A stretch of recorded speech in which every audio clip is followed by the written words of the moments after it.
So apparently at some point in the past, in the recent past, Hassan Pecker even, said that people should work out if they're on the left, right? Now, I'm no expert on the subject. I don't pretend to be. My belief is that this Hassan Pecker fellow works out a little bit himself.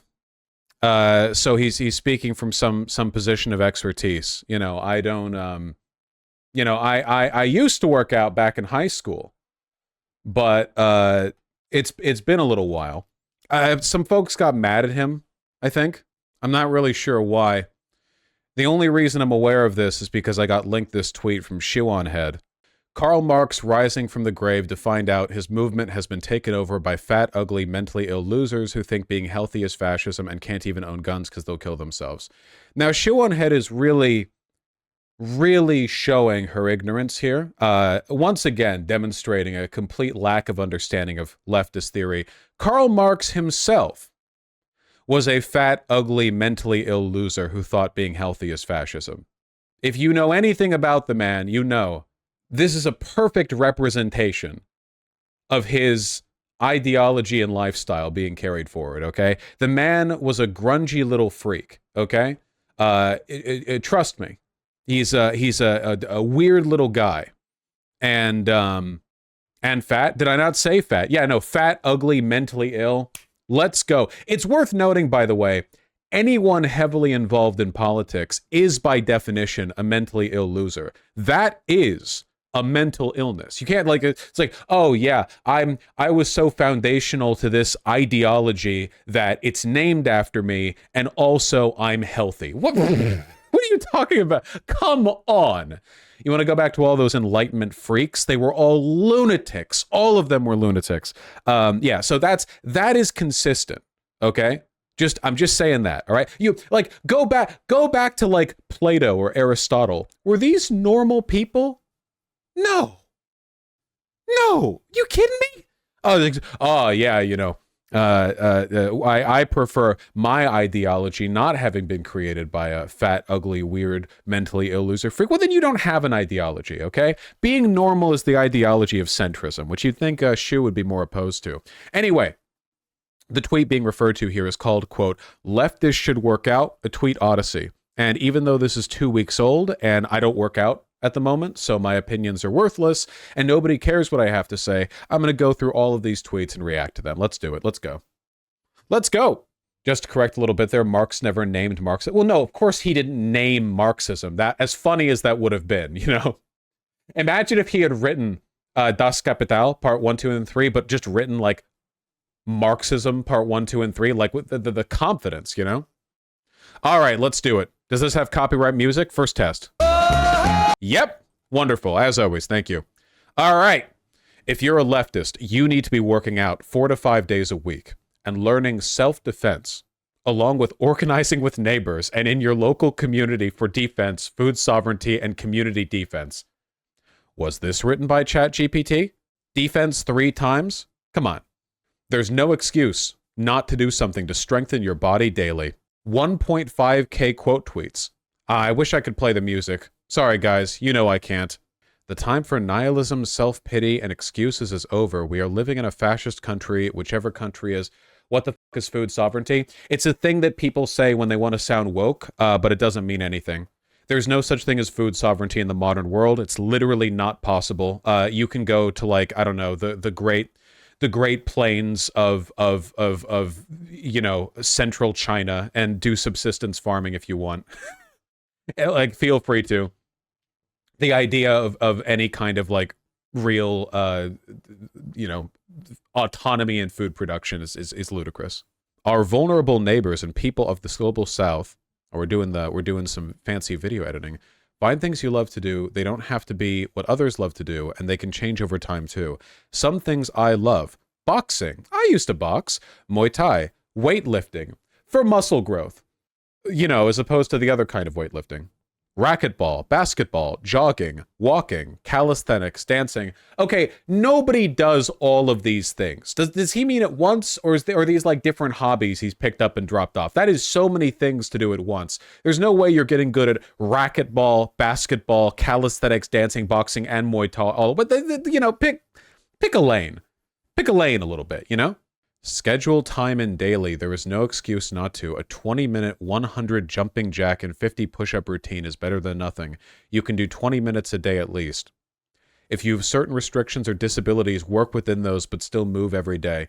You got to do like wheelchair push-ups, you know? Like you tip your wheelchair over forward and then push up like the whole weight, you know? He could have time for all that if he's got family money.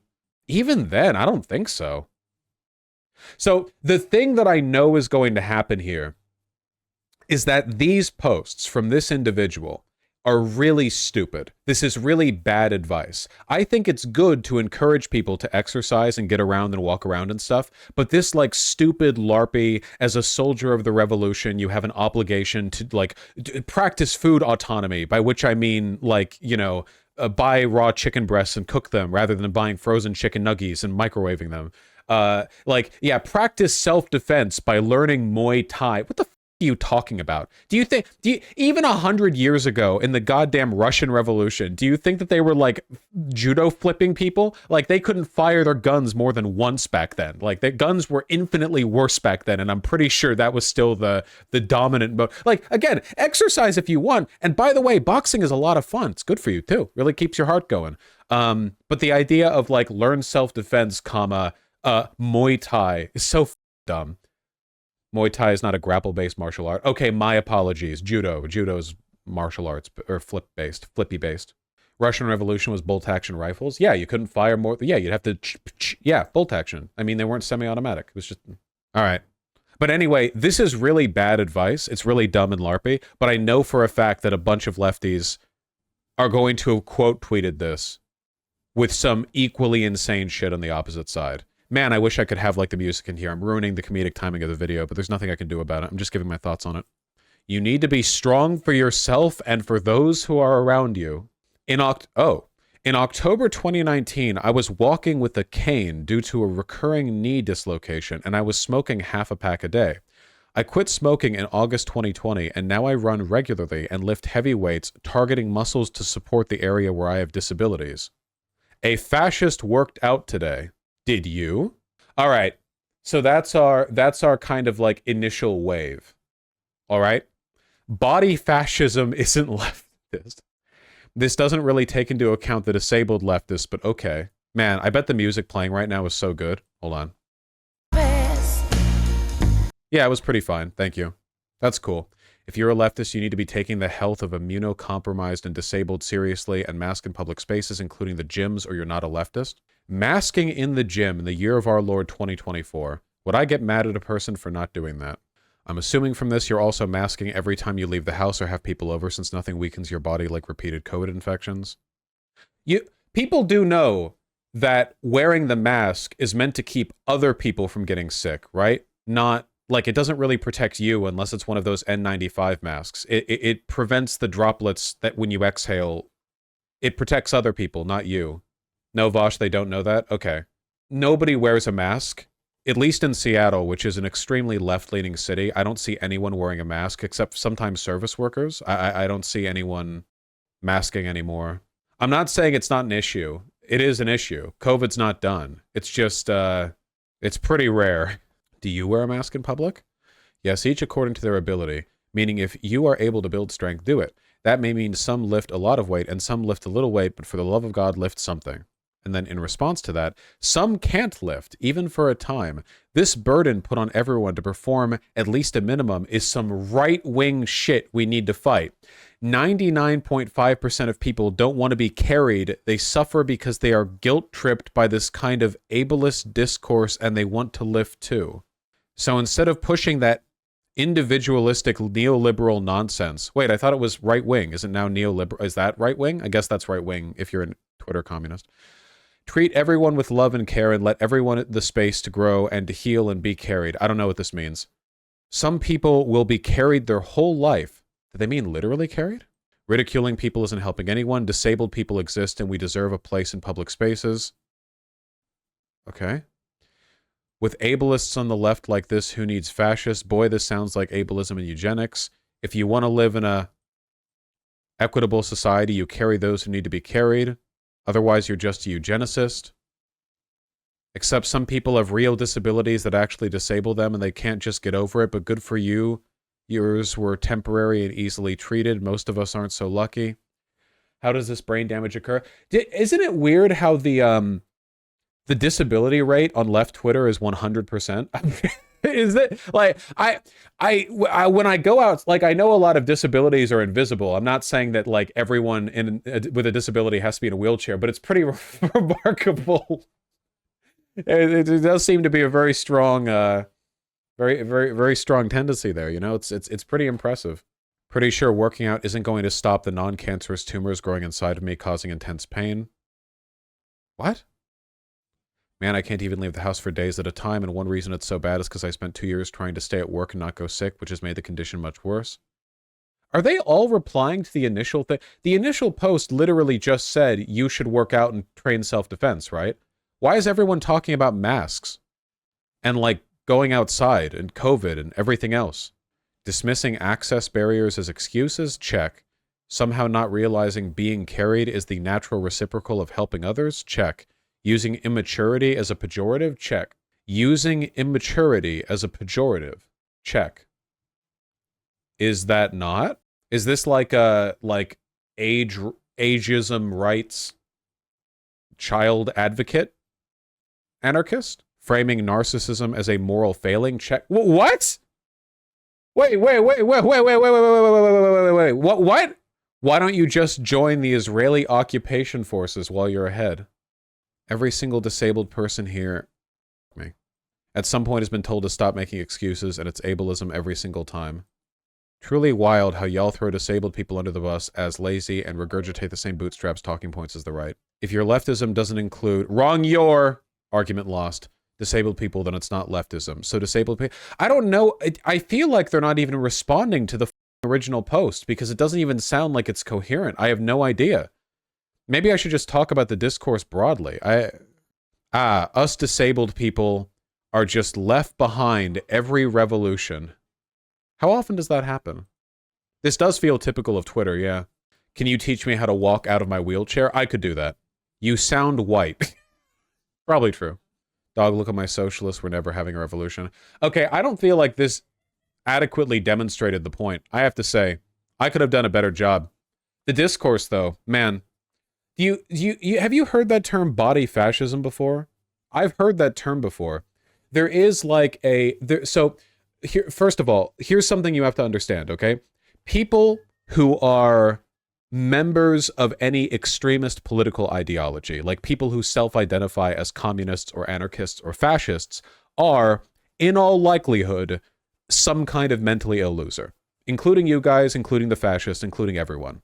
The reasons for this are largely because it's usually people who aren't doing super well that are more likely to gravitate towards extreme answers to the problems that people suffer. Now, that isn't necessarily like a dequalifying element of the ideology, or sorry, not dequalifying, disqualifying element of the ideology. It doesn't mean that the ideology is wrong. It also doesn't mean that the illnesses are the same, right? The illnesses on the left, all of you have anxiety, okay? The illnesses on the right, innumerable. Go to 4chan, you know? Like, it's...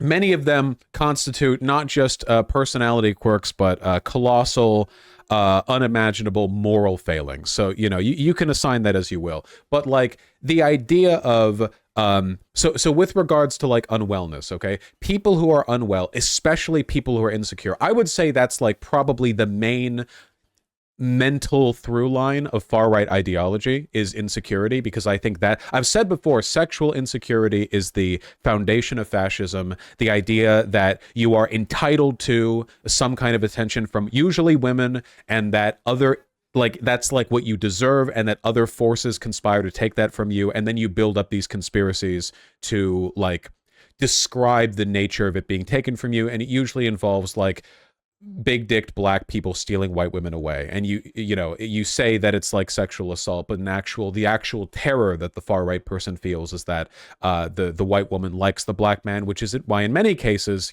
white women who were convorting with black men back during the Jim Crow or earlier eras were treated like just as badly as the black people that they were, sleeping around with. So anyway, macabre history aside, and sexual insecurity being the bedrock of fascism aside, like, what do people who are insecure want? Well, they want to not be insecure. They want to project and feel security. So in spite of the fact that your average, like, internet right-winger fascist is probably physically unimpressive, a lot of them obsess over the aesthetic of like a hyper muscular, Aryan Chad, right? Like we see this all the time. It's all their Roman statue bullshit. They love that crap. It's very homoerotic. It's often people who are the most insecure who end up like projecting their hatred of their own insecurities the most. You've noticed that, right? Like how there will be people online who are like really mean to ugly or fat people, but they themselves are ugly and fat. And it's a way of they're doing this externalization thing where they think like, okay, I might be ugly and fat, but I'm aware of it, unlike all these other people, and I'm going to shame them because they don't seem to be ashamed of themselves the way that I am, so that, at least like they'll be like, sort of cowed into submission here. Oh, hold on one second. There we go. Sorry. Can you read lips? It's just me telling my my bitch roommates to shut up because they're having too much fun playing with the cats and being normal people while I ramble about whatever the fuck it is we're talking about. It's very, very important that I get to do this with no interruptions whatsoever. Anyway, the point that I was making is that, you have this obsession of with like the big musculature or whatever. So as a consequence, a lot of insecure far right people are constantly projecting this like need to work out and be hypermuscular. And a lot of left leaning people see that and they then interpret any call for them to work out as some kind of like projected body fascism, right? Body fascism is a stupid term and I hate it, and that's why I don't use it unless I'm referring to other people using it. Like the fear that so I think that a lot of left-leaning people really don't, okay, how do I put this? A lot of left-leaning people don't like the idea of any people being better in any way than any other people. And obviously this is good if you're talking about stuff like race or gender or sexuality, right? Like, yeah, black people aren't better or worse than white people, men, women, gay, straight, whatever. Great, fantastic. We've done it. We've done egalitarianism. We're very woke. But, there's also a lot of people, we just saw it in that little tweet thread, right? The idea that like immaturity and narcissism shouldn't be considered negative characteristics. There are also people on the left who don't want to buy into the idea that it's better for a person to be disciplined or physically strong or healthy, because the natural implication of that, at least along those lines, are that people who aren't those things are worse in at least those respects. The problem is, of course, is that being physically able is better than being physically unable. That is a fact. A physically able person can do more things. That is what disabled means. Less abled, not able. That's what the term means. That's not a moral failing, right? Like if a person has bust legs and is in a wheelchair, like that doesn't mean they're lesser of a person. They're not less of a person, right? But they are less with regards to their ability to walk around and do leg stuff at the very least. I think this is like the centerpiece of this logic, because it stems out from this like broader leftist complex where some of them can't stand the idea of being told that there are better ways to live their life than the way they're currently living their life. Have you guys noticed that? Everybody is resistant to being told to live a better life because that involves work, and who likes work? But leftists often moralize it. They do this like weird, like, okay, by telling me to be disciplined, you're not only, imposing work upon me or being judgy or moralistic, but you're also like inflicting on me a right-wing standard of human behavior, It's one of the reasons why I don't like the idea that some leftists push, the idea of like the perfect human life is one in which you never work and there's only leisure time and you can just smoke weed and play video games all day, because I think that's actually quite sad. And I think that for the most part, people are actually very lazy and very I guess when people are lazy and unproductive, I think that it hurts them. See, this is me literally doing another like Marxist take here. You know, the Marxist concept of species being? That was his idea for what the like innate driving force of a species is when it comes to how it relates to the environment, right? So like any given animal, like a deer or a squirrel or a bug or whatever, might have like a specific set of biological protocols that it defers to when it comes to relating to its environment. And the thing that makes humans special is that we build our environment. That's the thing we do. We construct it. You know what I mean? No other animal can really do that. I mean, kind of. Like wasps can build nests. Beavers can build dams, sure. But nothing really compares to like the way humans construct their environment. We obviously do it in a very, very, very different way. So we do it much more extensively. The problem is, of course, is that you can construct it in good or in bad ways. So it's not like that's an innate good. It's just something that tends to drive people. I think that humans are ambitious. I think that we like being productive because it's possible to be both productive and leisurely, right? Like, you guys know the difference between productive leisure and lethargic leisure, right? Have you not had a lethargic leisure day where you just like slouched back into a couch and watched stuff and barely thought or moved, and like you spent 2 hours in a row laying there like needing to use the bathroom, but you were so lazy that you just kind of like laid there with a sort of like half full bladder before eventually you were like and then you got up and peed and blah blah blah blah. And like, I think for the most part days like that don't feel very good. They don't even feel very relaxing, and when the day's over, you don't even reflect on what you did because you didn't do anything. And then there are productive leisure days where you might like engage and feel like you spent some good time with friends or did something interesting, or you like worked on a project that you cared about. That's a constructive element of the human mind. We like building stuff. We like projects. That's one of the ways you fight off depression, you know? You fight off depression by setting tasks, goals, right? You set a standard and then you meet it. That's all of life, and it's also how you feel good. That little, like, biologically, delivered trickle feed of dopamine that you get whenever you set a task and then accomplish it. That makes people feel good. That's like level of seeming unable to properly organize.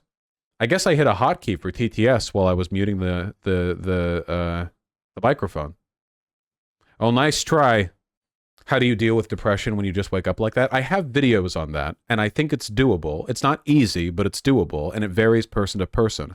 The problem that I have is that what we saw here in a lot of cases, I think, is leftists moralizing their resistance to the idea of self-improvement. This is a problem that I've seen play out so many times before. I don't think we should do this like shamey thing or like this weird like essentialist fascism nonsense of like every person must be able to bench press 225 or whatever. I don't give a shit. I just think people should, you know, try their best, do what you can. And you know, it's good to work on yourself always. Like that's just a good thing to do. It's a good thing to care about and to work on and to believe in. It's better for you. It makes you happier. You know, it's like, you know how if you're a parent and you have kids, the kids want to eat like cake or candy, breakfast, lunch, and dinner. But as a responsible parent, it's your job to keep them from doing that.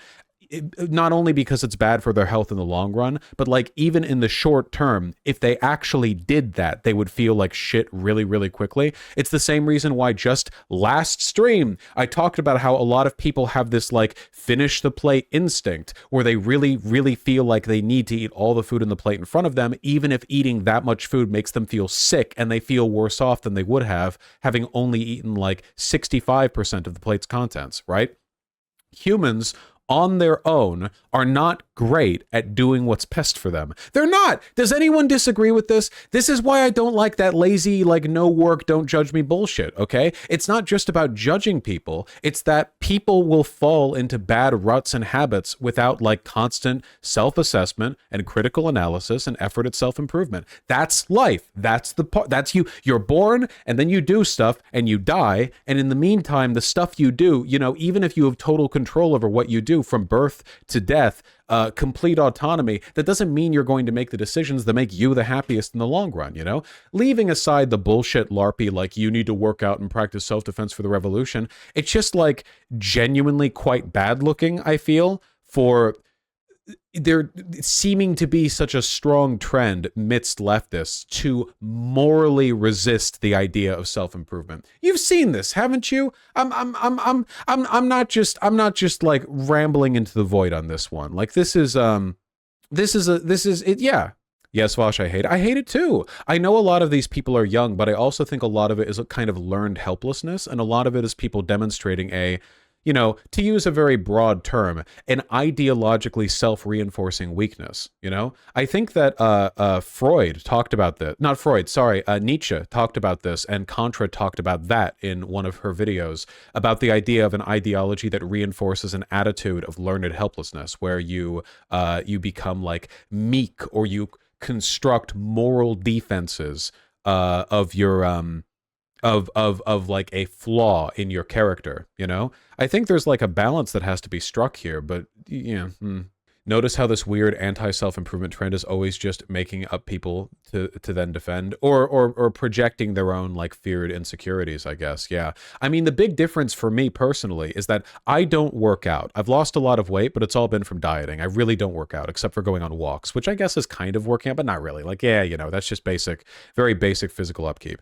And if I see a post online that says something like, yo, you should work out, it's good for you, make your bones and muscles strong, you'll live longer, you'll feel better, I don't look at that and think of it as an attack on me. I just look at it and think it's true. In the same way that you can go online and see advice for a million things that you can agree are true, but you might not necessarily do. Hey, you should do this, you should do that, you should that. Well, sure, but nobody does everything perfectly, right? People pick and choose what they're going to focus on, and a lot of it is down to what you personally are interested in or comfortable with. So, like, if you see something that you think is good advice, but you don't want to take it or you haven't taken it, that's not a attack on you, right? It's not an attack on your character. Oh, but people are insecure. Do you really think that if he had promoted general self-improvement without good leftists do this, would he have gotten the same response? I think that exacerbated it, but yes, I do. And I know that because I've seen it to me. This is not the first time I've covered this type of drama or whatever else. Like, this has happened before. A resistance to the concept of discipline is the one that I keep running into. Discipline is an objectively good thing. It is always better to be disciplined than undisciplined, every time with zero exceptions, because discipline is just the ability to manifest your will. Like, that's it. Like, it is just better, you know? You can be disciplined in a way that allows you to take more advantage of your leisure time, you know, like easily. Being disciplined helps just across the board. It's just good to be disciplined.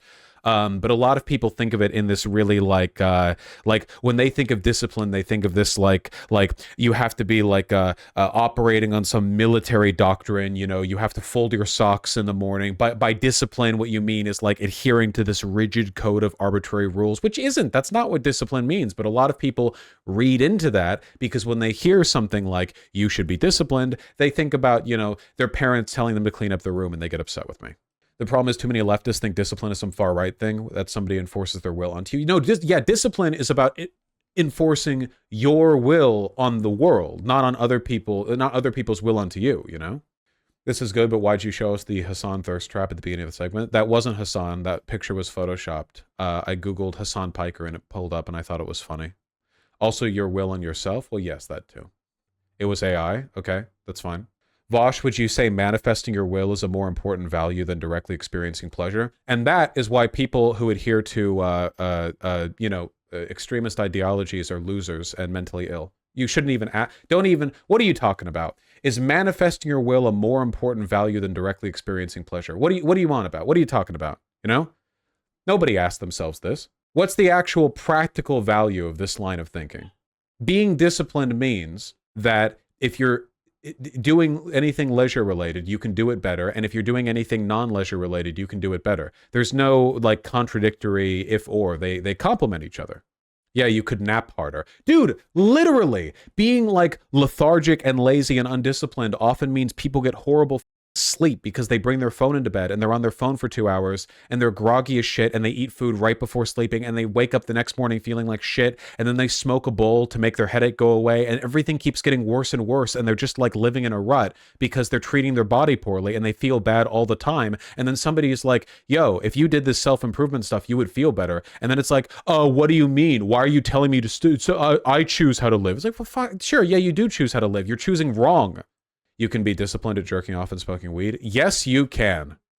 People who can't do this also legitimately might have some kind of executive dysfunction. Well, yeah, having executive dysfunction is just the like DSM-5 categorization for being undisciplined in a mental health kind of way. Yeah, having executive dysfunction is being undisciplined, like categorically, you know. I'm not saying it's always easy to fix. I'm just saying it's good to fix it, right? The alternative would be like going up to somebody who has anxiety and depression and executive dysfunction and they're unmedicated and they feel like shit. And then you say like, hey, you could fix those things. You could improve them. And they're like, no, this is how I am. It just doesn't make any sense. Why?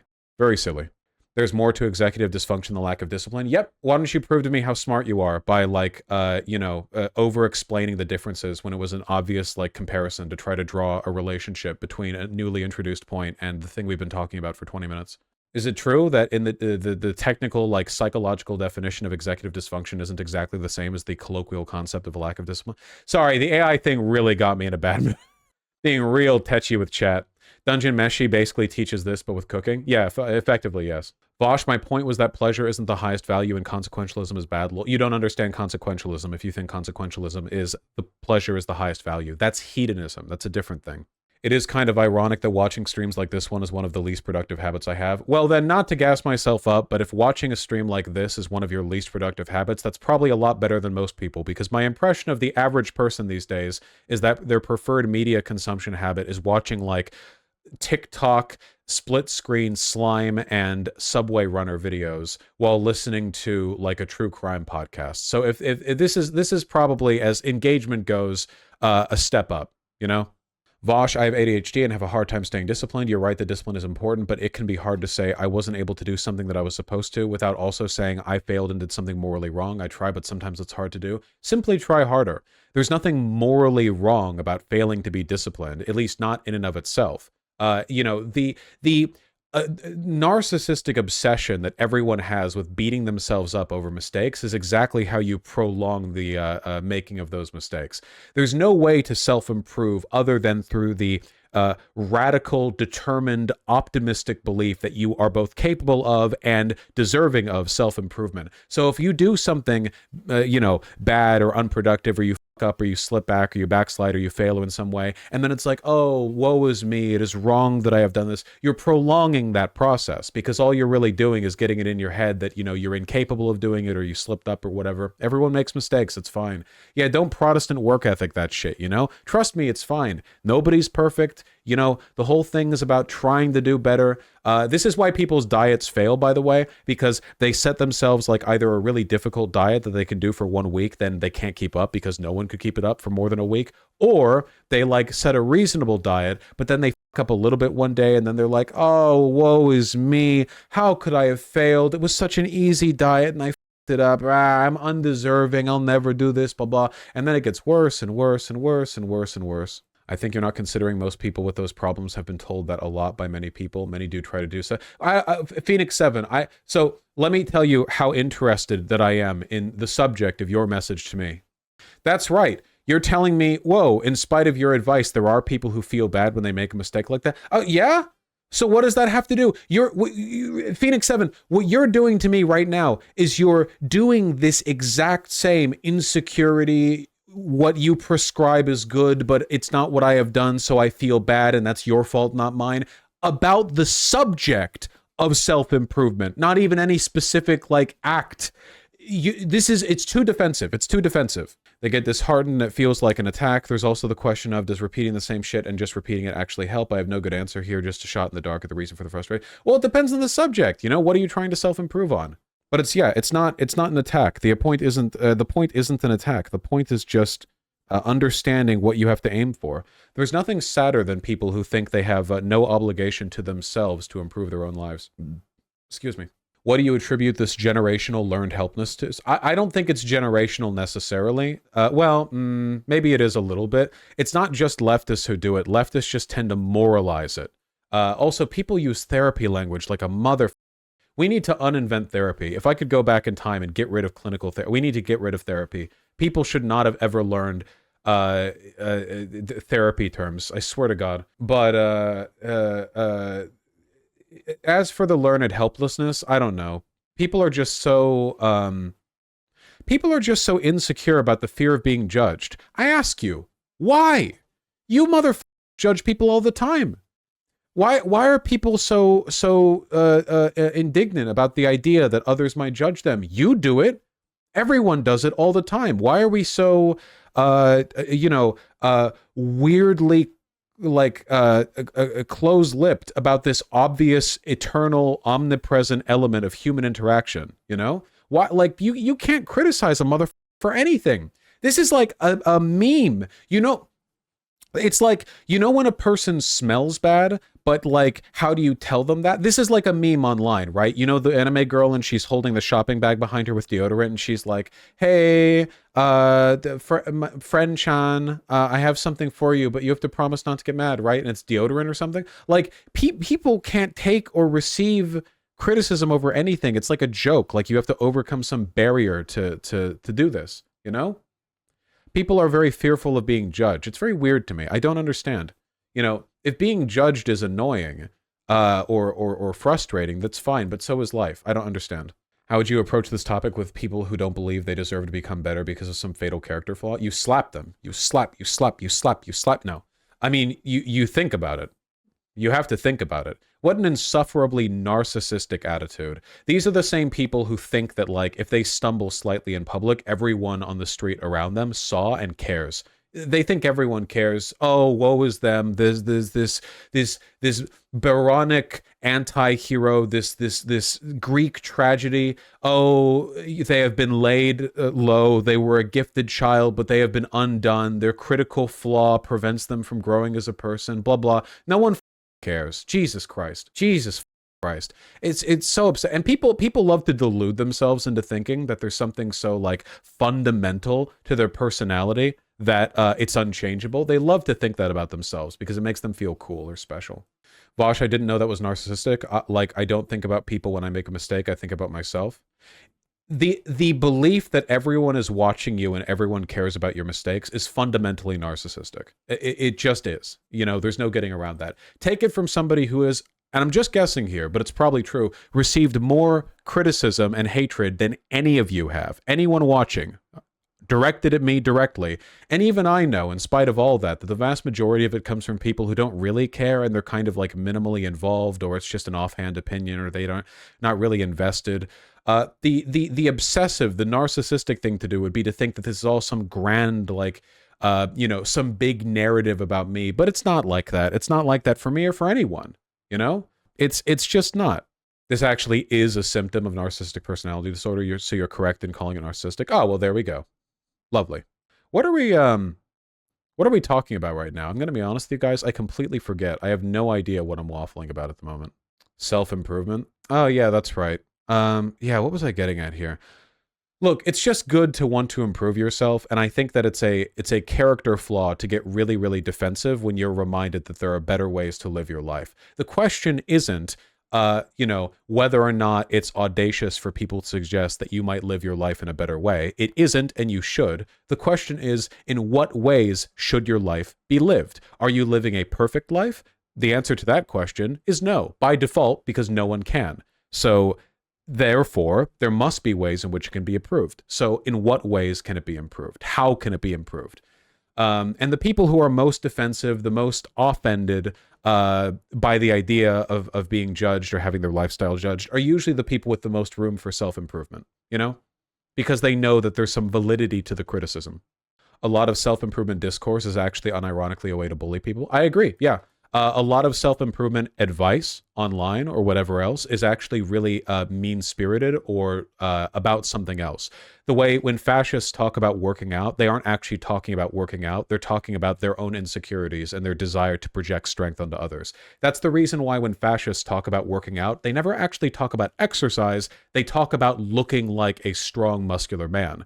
They skip the step that it takes to actually get to being a strong, muscular man because they're uninterested in the actual procedural, mechanical, actions that need to be taken over a long period of time to make yourself a strong, muscular man. They only care about the aesthetic. So in that respect, it's not really like self-help advice. There's a lot of stuff like that, right? A lot of dietary advice that's bullshit, eating disorder advice that's bullshit. But that doesn't mean you shouldn't be open to the idea that there are things you can do to improve your life. I had a friend who literally peed in bottles while spending thousands of dollars playing CSGO. When called out, he gaslit us into saying that we were ableist against his ADHD. We'll just say that person was a Twitter leftist and leave it at that.